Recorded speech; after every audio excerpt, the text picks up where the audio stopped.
The massive space station called Nexus Prime floated in the darkness between stars. Ships from dozens of different worlds surrounded it like metal flowers around a silver stem. Inside the station's main chamber, representatives from across the galaxy sat in worried silence. Commander Zareth of the Centauri Federation stood at the center of the room. Her blue skin was pale with fear as she activated the holographic display. Images of destroyed planets filled the air above the gathered aliens. Each picture showed the same terrible sight, worlds reduced to floating rocks and dust. "The Void Hunters have destroyed 17 star systems in 3 months, Zareth said. Her voice echoed in the quiet chamber. They move from system to system like a plague. Nothing stops them. Nothing slows them down.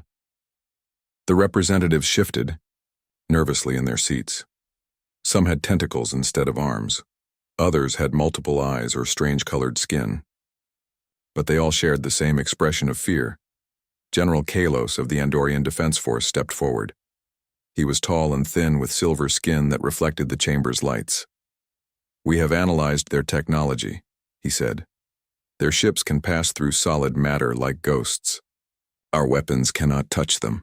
Their own weapons dissolve anything they hit." A representative with 4 arms raised one hand. "How many ships do they have?" "Our scouts counted 3,000 vessels," Kalos replied. "But each one is worth 10 of our best warships. Maybe more." Worried voices filled the chamber. Some aliens spoke in clicking sounds. Others made musical noises. The universal translators worked hard to turn all the different languages into words everyone could understand. Kalos waited for quiet, then continued. "We have one chance. Every world must send their best ships and fighters. We will gather the largest fleet in galactic history, 10,000 ships or more. We will meet the hunters at the Helios Junction." "Why there?" asked a representative with green scales. "It is the only path to the core worlds," Kalos explained. "If we can stop them there, we save billions of lives. If we fail—" He did not finish the sentence. Everyone knew what failure meant. One by one, the representatives stood to pledge their support. The fish-like Aquarians promised 200 ships. The crystal beings from Gemini 7 offered their energy weapons. The warrior clans of Vega Minor would send their finest fighters. As each species made their promises, a small blue light appeared on the communication panel. The chamber's attention turned to the holographic projector as a human figure appeared.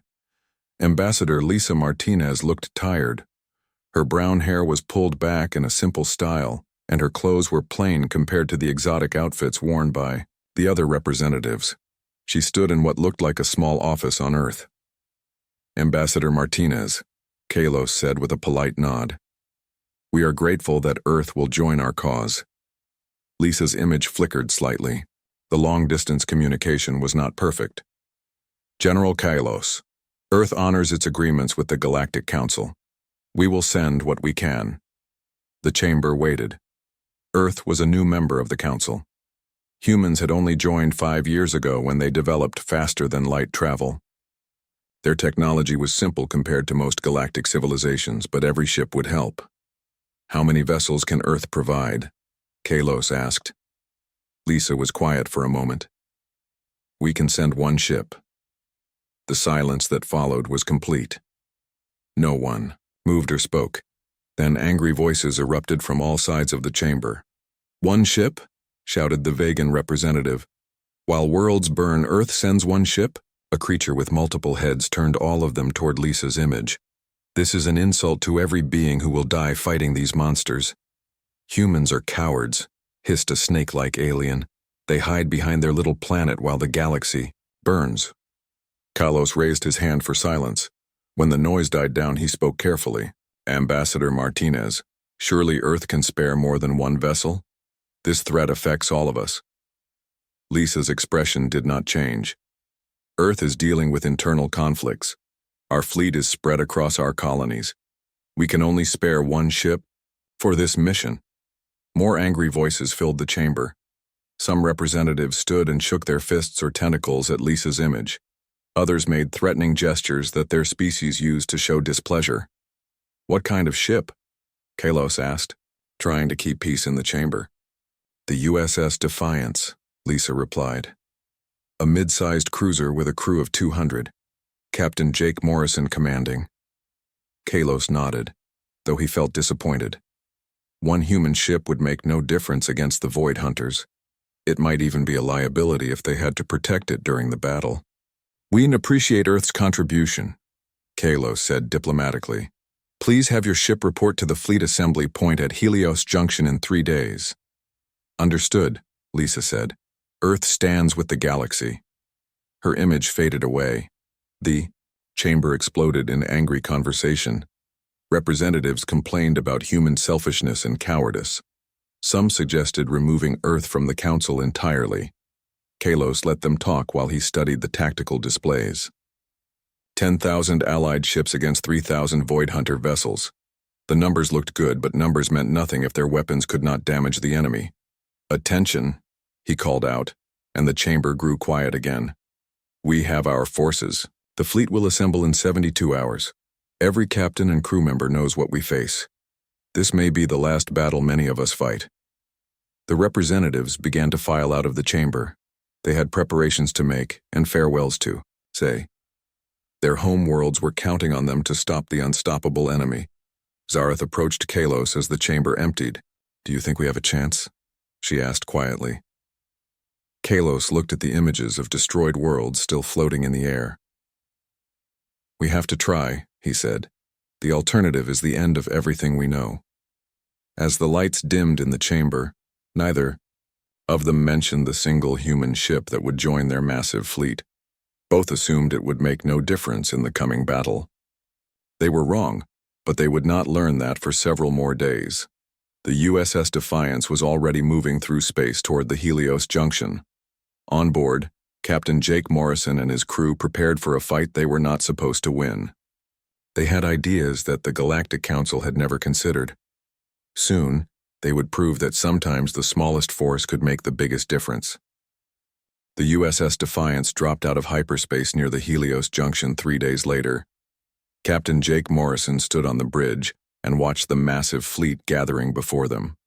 Thousands of ships from dozens of different worlds filled the space around the junction like a metal city floating in the darkness. Look at the size of that thing, said Lieutenant Commander Amy Rodriguez from her position at the tactical station.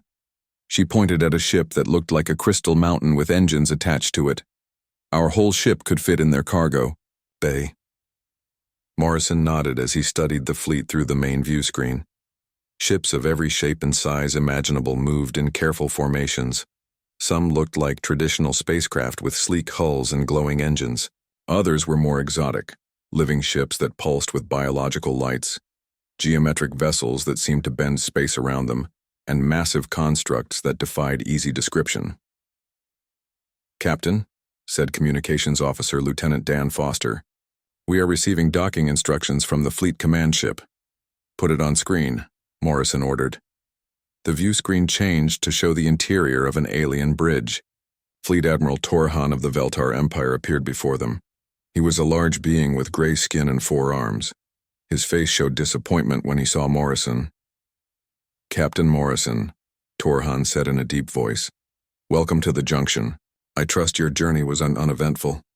Yes, Admiral, Morrison replied. The Defiance is ready for duty. Torhan looked at something off-screen, probably Morrison's ship specifications. I see.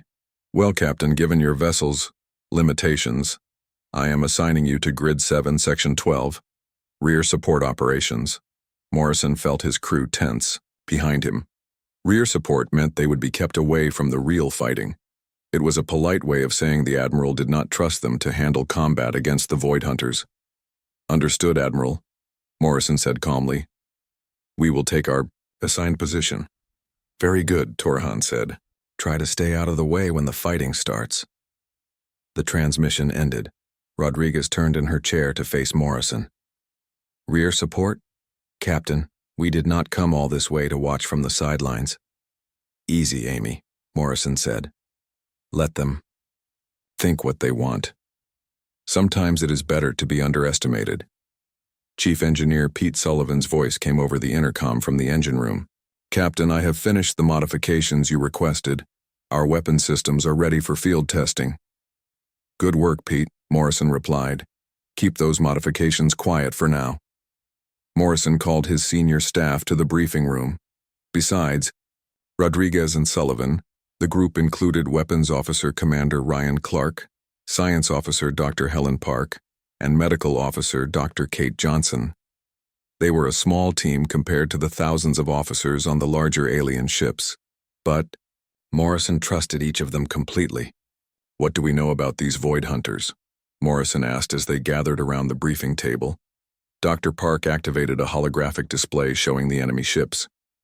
Intelligence reports say they use some kind of phasing technology.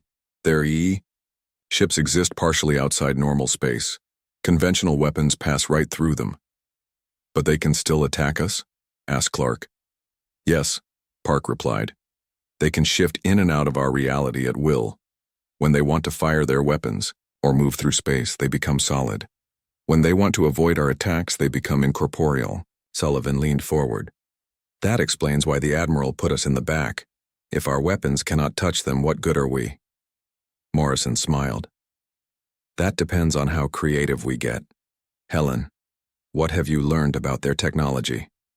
Park brought up more detailed scans. The phasing process creates small distortions in local spacetime. The pattern is complex but predictable. If we could find a way to disrupt those distortions, the ships would be forced back into normal space, Clark finished. Where our weapons could hit them. Exactly, Morrison said. Pete, how are those modifications coming along? Sullivan grinned. I have been working on that exotic matter we picked up from the research station at Alpha Centauri. Instead of trying to phase through their ships, we target the phase field itself. Rodriguez studied the tactical data. It is a good theory, but we will only get one chance to test it. If we are wrong, we will be destroyed along with everyone else. Morrison stood up. Then we had better make sure we are right. Helen, I want continuous scans of any Void Hunter ships that appear. Look for patterns in their phasing cycles. Ryan, work with Pete to modify our kinetic weapons. Amy, start thinking about unconventional tactics. What kind of unconventional? Rodriguez asked. The kind that drives our enemies crazy, Morrison replied. The kind that makes them make mistakes. Dr. Johnson, who had been quiet during the briefing, spoke up. Captain, are you planning what I think you are planning? Morrison looked at his medical officer. Kate had served with him for 5 years. She knew him well enough to read his intentions. If you mean, am I planning to ignore our orders and charge into the middle of a battle we are not supposed to win, then yes, Morrison said.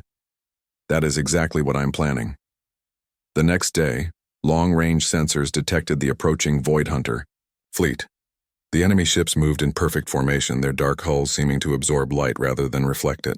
They looked more like living creatures than spacecraft, constantly shifting and changing shape as they traveled through space. Morrison watched the tactical displays from the Defiance's position in the rear of the Allied formation. The alien fleet. Commanders were making final preparations. Ships moved into attack positions. Weapons were charged and shields were raised. Captain, Park said from her science station, I am reading some unusual energy signatures from the Hunter ships. The phasing technology is more complex than we thought. How complex? Morrison asked. They do not just phase in and out of normal space, Park explained. They exist in multiple dimensional states simultaneously. That is why they are so hard to target. Clark looked up from his weapons console.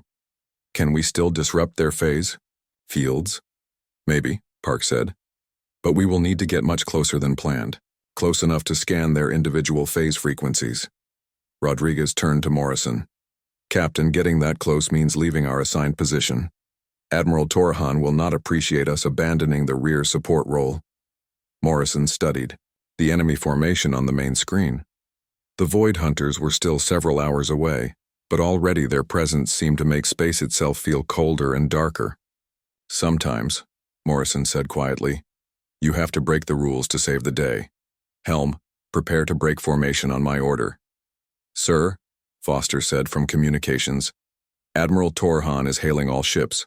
Final battle instructions. Put it On screen, Morrison ordered. Torhan appeared on the view screen, looking grim and determined. All ships prepare for engagement, remember. These creatures have destroyed 17 worlds. Today we make our stand. Today we save the galaxy, or die trying. The transmission ended. Morrison looked around his bridge at his crew. They were about to disobey direct orders and charge into a battle they were not equipped to win. But sometimes that was what humans did best. All hands, battle stations, Morrison announced over the ship's intercom. This is going to get interesting. The Void Hunter fleet emerged from hyperspace like a nightmare made real. Their ships were unlike anything in the galactic database, organic in appearance, constantly shifting and morphing as they moved. They looked like massive sea creatures, swimming through space, their dark hulls absorbing the light from nearby stars. Morrison watched from the Defiance's bridge as the Allied fleet opened fire. Thousands of energy beams and missiles streaked toward the enemy ships. The weapons passed harmlessly through the Hunter vessels, as if they were made of smoke. Phase technology confirmed, Dr. Park reported from her science station. The enemy ships are existing in a shifted dimensional state. Our weapons cannot touch them in that configuration. The Hunters' response was swift and terrible. Beams of pure destruction lanced out from their ships, striking the largest vessels in the Allied fleet first. Where the beams touched, ships simply ceased to exist. No explosion, no debris, they were there one moment and gone the next. "Dear God," whispered Lieutenant Foster from communications. "They just erased the Centauri flagship, 3,000 crew members gone." Morrison gripped the armrests of his command chair as he watched the slaughter unfold on the main screen. The Allied fleet was firing everything they had, but their weapons had no effect. Meanwhile, the Hunters methodically destroyed ship after ship with their entropy weapons. "Captain," Rodriguez said urgently, "Admiral Torhan is ordering a tactical retreat. The fleet is pulling back." "Can they retreat?" Morrison asked. Park checked her sensors. "Negative. The Hunters have deployed some kind of interference field. It is disrupting our navigation systems. We are trapped here." Morrison studied the battle unfolding before them. In less than an hour, over 2,000 Allied ships had been destroyed. The Hunters had not lost a single vessel. Their technology was so advanced that the battle felt more like an execution than a fight. "Amy," Morrison said quietly, "what do you see when you look at their attack pattern?" Rodriguez studied the tactical display. "They are prioritizing targets based on size and firepower. Biggest threats first, then working their way down. They seem to have trouble tracking multiple small targets simultaneously." "Helen, any luck with those phase frequency scans?" Park shook her head. "I need to get closer, much closer. The interference from the battle is making detailed scans impossible at this range." Morrison made his decision. "All right, people, time to earn our pay. Helm, take us out of formation. Full impulse toward the enemy fleet." "Sir?" the helmsman asked, uncertain he had heard correctly. "You heard me. We are going hunting." Rodriguez spun in her chair. "Captain, that is suicide. One ship against their entire fleet?" "One ship they will not expect," Morrison corrected. "Ryan, are the weapon modifications ready?" Clark nodded grimly. "The kinetic rounds are loaded with exotic matter. If Helen's theories are correct, we can disrupt their phase fields. But we only have enough modified ammunition for 12 shots. Then we had better make them count," Morrison said. "Helen, as soon as we get close enough, I want detailed scans of their phase technology. Pete, give me everything the engines have got." The Defiance broke away from the retreating Allied fleet and accelerated toward the center of the Hunter formation. On the main screen, Morrison could see several Hunter ships turning their attention toward his vessel. "They have noticed us," Foster reported unnecessarily. "Good," Morrison said. "I want them looking at us. Amy, prepare to implement Protocol Crazy Ivan." Rodriguez raised an eyebrow. "Sir, that maneuver is from old Earth naval warfare. These are spaceships." "Physics is physics," Morrison replied. "Unpredictable movement patterns should confuse their targeting systems. They have been fighting civilized opponents who follow logical tactical doctrine. Time to show them how humans fight when we are desperate." The first Hunter ship to reach them opened fire with its entropy weapon. Morrison watched the beam approach on the screen. Crazy Ivan now, he shouted.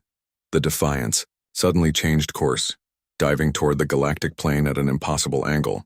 The maneuver violated every principle of space combat doctrine, but it worked. The hunter's beam missed by several hundred meters. Again, Morrison ordered, as more hunter ships converged on their position.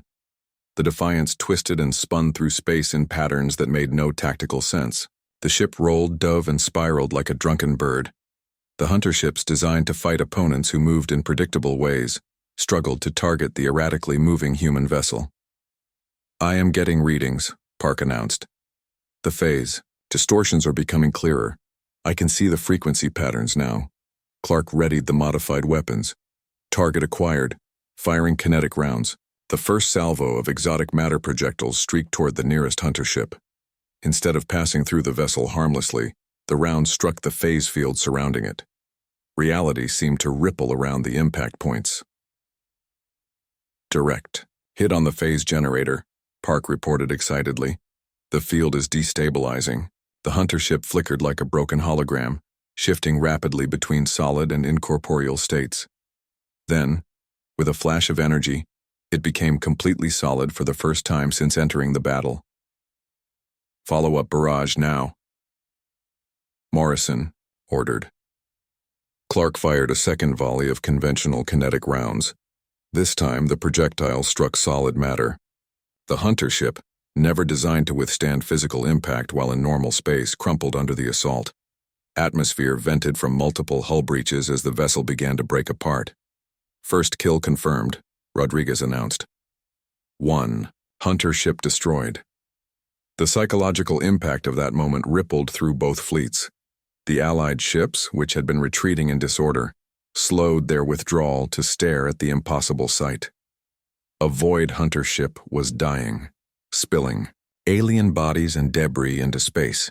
Morrison opened a channel to all ships in the battle area. "This is Captain Morrison of the USS Defiance to all Allied vessels.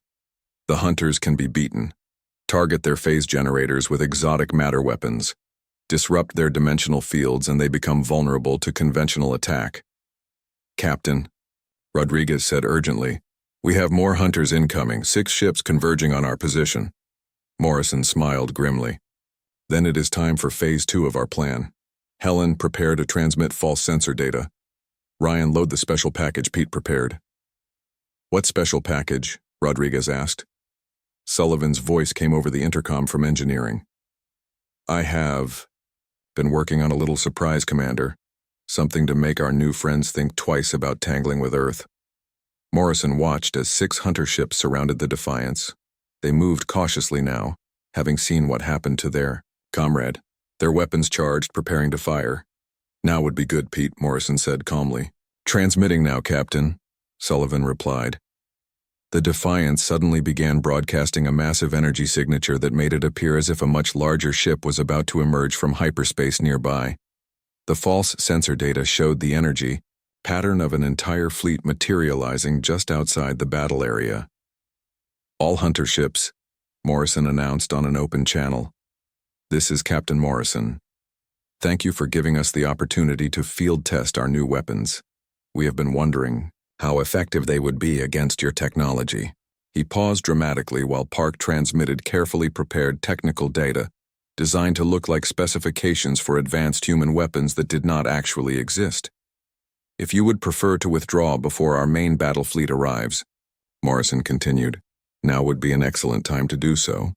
The hunter ships hesitated. Their sensors were detecting energy signatures they could not identify. One of their vessels had already been destroyed by weapons that should not have been able to touch them. Now this single human ship was claiming that an entire fleet was about to arrive.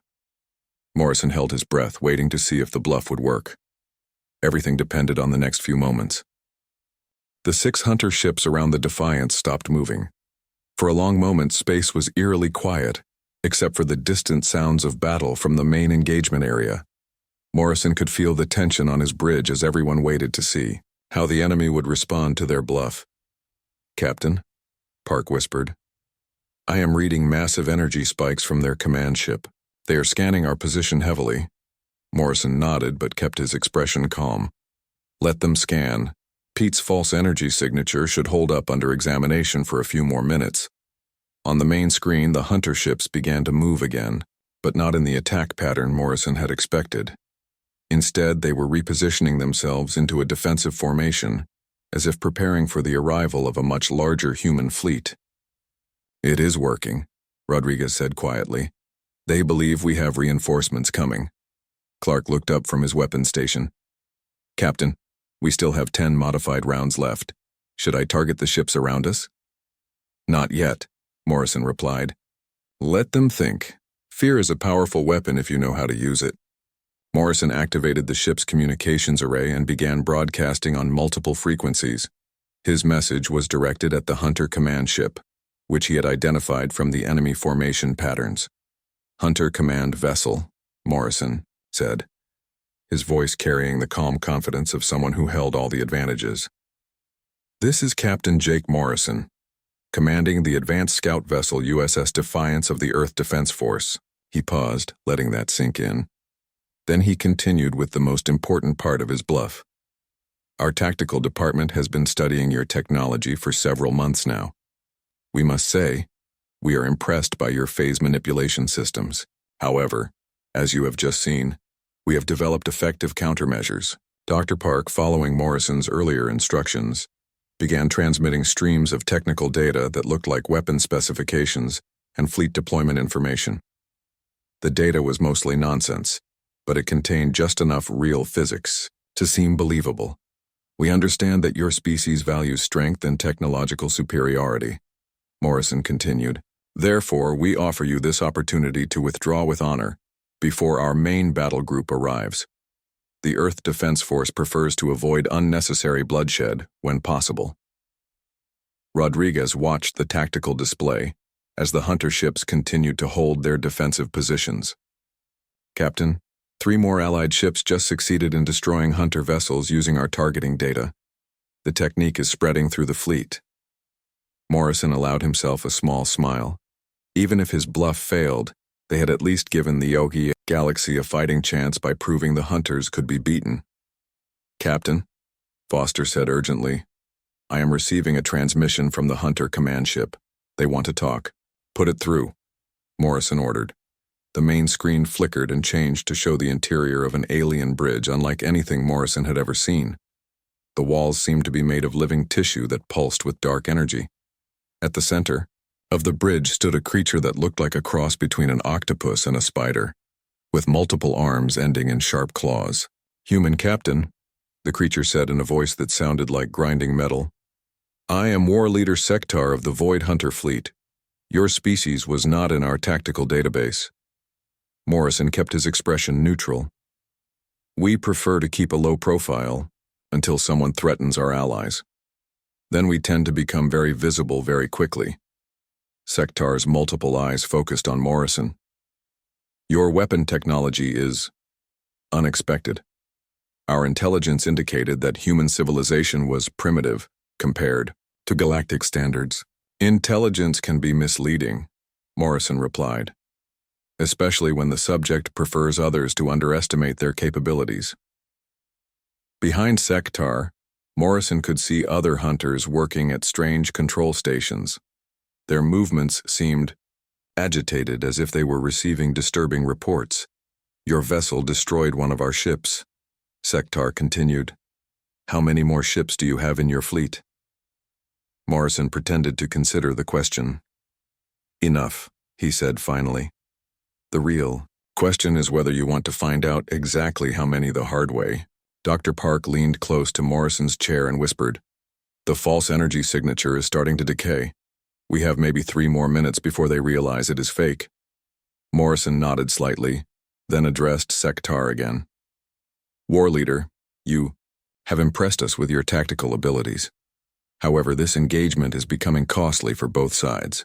Perhaps we could discuss terms for your withdrawal from this region of space." Sektar's claws clicked against his control station. "You speak of terms as if you hold the superior position, human. We have destroyed thousands of your allied ships.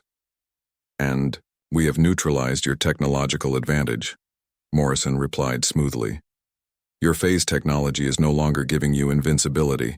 Our targeting data is being shared with every allied ship in the area. The balance of power has shifted, as if to emphasize his point. Explosions flashed in the distance as more hunter ships fell victim to the modified attack patterns that the Allied fleet was now using. Clark whispered urgently, "Captain, long-range sensors are detecting hunter, reinforcements approaching from the rim, 12 additional ships arriving in 10 minutes. Morrison's mind raced. 12 more hunter ships would tip the balance back in the enemy's favor, even with the new weapons techniques. His bluff was running out of time, and soon the real situation would become obvious to everyone. "War Leader Sektar," Morrison said, making one final desperate play, "I'm authorized to offer you safe passage out of this system if you withdraw immediately. Consider this a professional courtesy between military commanders." Sektar was quiet for a long moment, his multiple eyes studying Morrison carefully. Around them, the battle continued to rage as Allied ships used the Defiance's discoveries to score more kills against hunter vessels. "Your species is either very brave or very foolish," Sektar said finally. "We will consider your offer." The transmission ended, leaving Morrison and his crew staring at the blank screen. "Think it worked?" Rodriguez asked. "We are about to find out," Morrison replied. "Pete, how much longer can you maintain the false energy signature?" Sullivan's voice came over the intercom. "Maybe 90 seconds, Captain. The exotic matter is breaking down faster than expected." Morrison watched the tactical display as the hunter ships around them began to move. For a moment, he could not tell if they were preparing to attack or preparing to leave. Then the enemy formation started to change. The hunter ships were pulling back from the Defiance and moving toward their fleet's edge. It looked like they were preparing to withdraw from the battle area. "I do not believe it," Rodriguez breathed. "They are actually leaving." Morrison felt a mixture of relief and amazement. The bluff had worked beyond his wildest hopes, but he also knew that their luck could not last forever. Soon, the hunters would realize they had been tricked by a single human ship and a handful of modified weapons. "Do not celebrate yet," Morrison warned his crew. "We still need to get out of here in one piece, and we need to make sure the galaxy is ready for when the hunters come back." War Leader Sektar stood on his bridge watching the tactical displays with growing unease. The humans had appeared from nowhere and turned a certain victory into a dangerous uncertainty.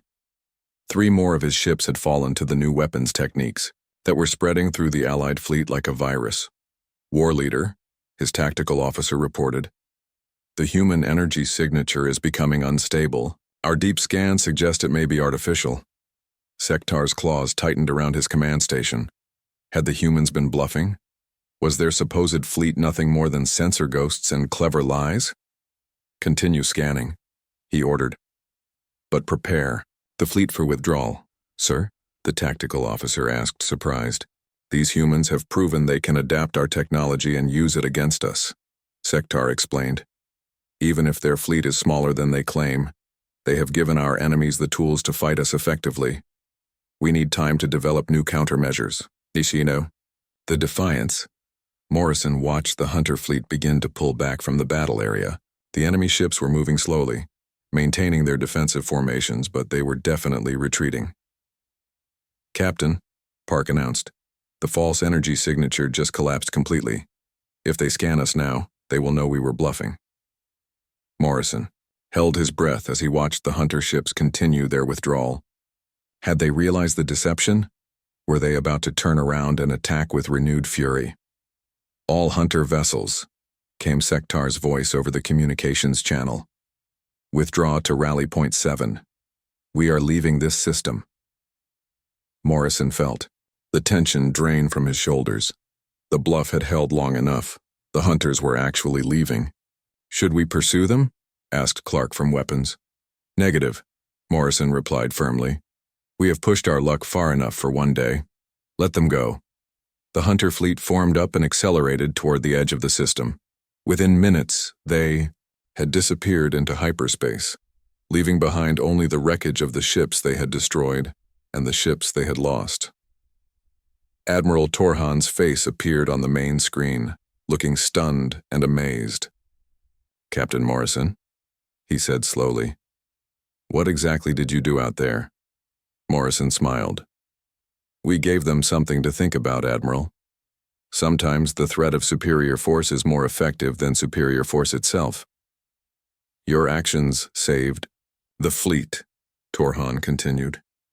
Possibly saved the galaxy. I owe you an apology for doubting Earth's commitment to our cause. No apology needed, Admiral, Morrison replied. We all did what we thought was best. The next few hours were busy as the Allied fleet regrouped and assessed the damage. Over 3,000 ships had been lost, but the hunters had lost nearly 200 vessels of their own. More importantly, the galaxy now knew that the supposedly invincible enemy could be defeated. Morrison called his senior staff together for a final briefing as the Defiance prepared to return to Earth. So what really happened out there? Rodriguez asked as they gathered in the briefing room. Morrison leaned back in his chair. We convinced a technologically superior enemy that we were more dangerous than we actually are. The hunters withdrew because they believed Earth had capabilities we do not actually possess. How long before they figure out the truth? Clark wondered. Dr. Park consulted her datapad. Based on their technology, probably 6 to 8 months. They will spend that time developing countermeasures to weapons we do not have and tactics we have never used. And what happens when they come back? Dr. Johnson asked. Morrison was quiet for a moment. By then, the galaxy will have had time to study the wreckage we left behind. Every civilization will be working on phase disruption technology. The hunters' advantage will be gone, Sullivan grinned. Plus, they will be preparing for the Earth Defense Force that does not exist instead of the real threats they should be worried about. Exactly, Morrison agreed. We bought the galaxy time. What they do with that time is up to them. 3 weeks later, the Defiance arrived back at Earth to a hero's welcome. The story of how a single human ship had faced down the Void Hunter fleet had spread throughout the galaxy. Earth was no longer seen as a minor power hiding behind its primitive technology. Ambassador Martinez met Morrison at the space dock. Captain, the Galactic Council has voted to make Earth a permanent member of the Inner Circle. They want human advisors helping to plan future defense strategies. Morrison nodded. I hope they are ready for the kind of advice humans tend to give. Unconventional tactics and creative thinking, Martinez asked with a smile. And the occasional, desperate bluff when all else fails, Morrison added. As Morrison looked out at the blue and green planet below, he thought about the battle at Helios Junction. The Allied fleet had expected Earth to send an army. Instead, they had sent a single ship with a crew willing to do whatever it took to protect innocent lives. Sometimes, Morrison reflected, that was exactly what the galaxy needed. The Void Hunters had retreated to the galactic rim, where they would spend months preparing for a human threat that existed only in their imaginations. Meanwhile, the real civilizations of the galaxy would use that time to build real defenses against real threats. Rodriguez joined Morrison at the observation window. Any regrets about what we did out there? She asked. Morrison watched a transport ship carrying supplies to the outer colonies. No regrets, he said. We did what humans do best. We improvised, we adapted, and we convinced our enemies that humanity is not to be underestimated. And the next time someone threatens the galaxy? Rodriguez asked. Morrison smiled. Next time, they will not expect just one human ship. They will expect the entire Earth Defense Force that we convince them exists. By the time they realize their mistake, it might actually be real. Dr. Park's voice came over the intercom. Captain, incoming transmission from Galactic Command. They want to discuss something called Project Looking Glass. Morrison and Rodriguez exchanged glances. What do you think that is? Rodriguez asked. Probably another impossible mission that requires creative thinking and flexible ethics, Morrison replied. You know, typical human stuff. As the Defiance docked at Earth Station 1, Morrison felt proud of what his crew had accomplished. They had faced impossible odds and found a way to win through courage, creativity, and pure human stubbornness. The galaxy was safe, at least for now, and when the next threat emerged, they would be ready with something the enemy would never expect, the unpredictable, unstoppable, utterly human refusal to accept defeat. In the end, that might be humanity's greatest weapon of all.